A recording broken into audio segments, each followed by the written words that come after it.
Welcome everyone to my devlog. This time for my second video we are going to work on the cornerstone, the pillar, the heart of the game. The place you start in and the place you return to every level to unwind and make you forget about the troubles you have just endured in the level you played. You know how it be. I'm of course talking about the hub world. The place I tend to love a lot in games. I spend a lot of time in hub worlds. I love being in them. It sort of feels like your own place, you know? Now, for theming, I had to dig into the story I have in my head for the overall game. So I'll say that now as well. The basic gist is our character here is a museum owner. He has many plans for the future and big dreams. But all is not well. He has very little to no things to display. So, what does he do? Does he buy stuff to display? Does he ask for donations? Nah, of course not. He goes out himself, out various places into the world, and collects the artifacts of the world. Now, you do that by going out into the various doors, kinda like Mario 64, and also the hub world is the museum, so it's not a big museum, I'll admit, and that now we might grow it, but good chance it won't. I'm pretty happy with it now, but who knows. I think that with that I explained the gist of the story at least. But we will make cutscenes on a later date anyway, where it will be explained better and maybe even differently, because it isn't 100% set in stone yet, you know. I started building by using a wooden plank that I made for a different game before, but will do nicely for this hub world as well. I used this plank to make a nice reflective wooden floor, which I think looks cool when the sun shines on it. I think it looks pretty cool. I also made the walls, but nothing too special. I mean, it's a wall after all. Hey, alright, I'll stop. Now, I used medium molecule doors for the world portals, because it looks nice and clean and already has a nice opening animation for it, so still following my own set rules from the last episode, so but I had to make it so you can't just go in and door whenever you want. So I made it so you need a certain amount of artifacts, like the first door doesn't just open. Of course not. I think this is. You need at least 8 artifacts, which coincidentally is the exact number you can get in the hub world. This is to teach the player that artifact equals good. It took me a bit of time to get it to work though, because I forgot how to do it. Yeah, but I managed in the end. I used the planks to make some other things as well, reusing assets for the win, baby.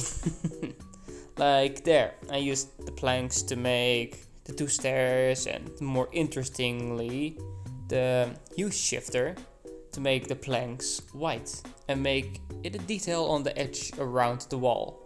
Minor detail, but helps a lot.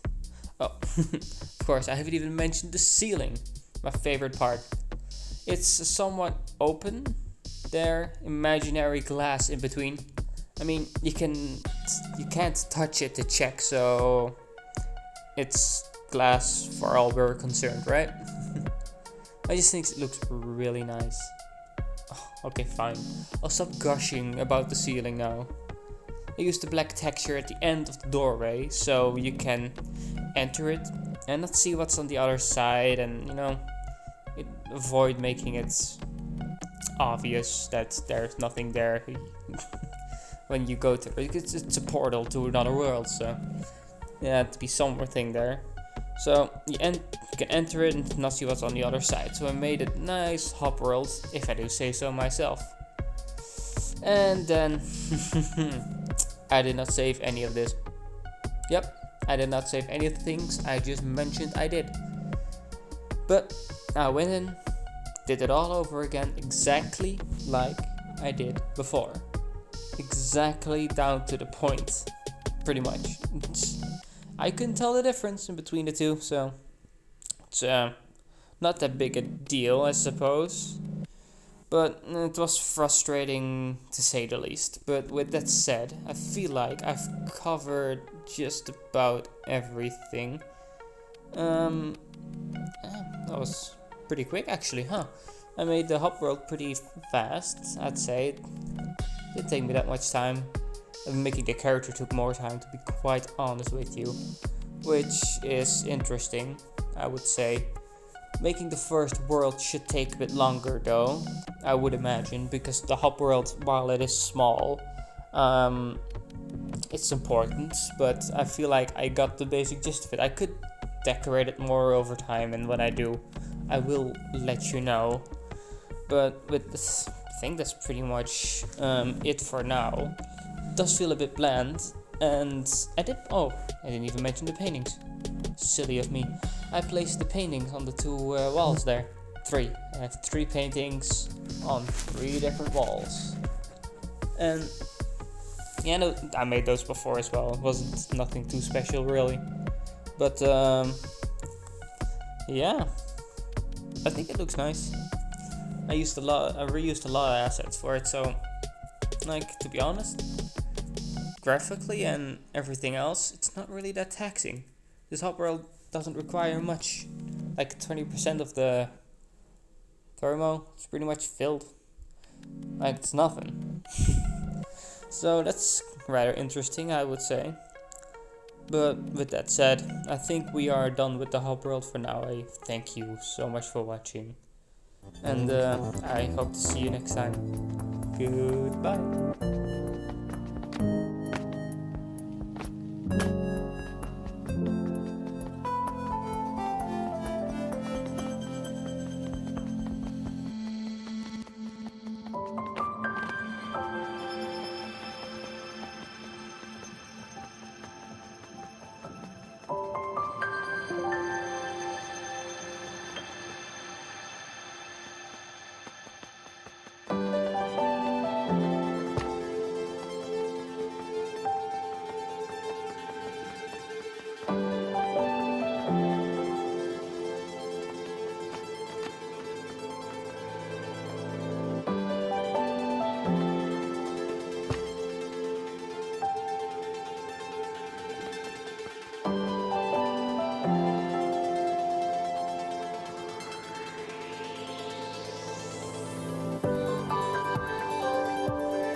Say I didn't warn you. Fresh face, straight mauling it, food court ballin'. I'm a really fat kid in a small kid's body.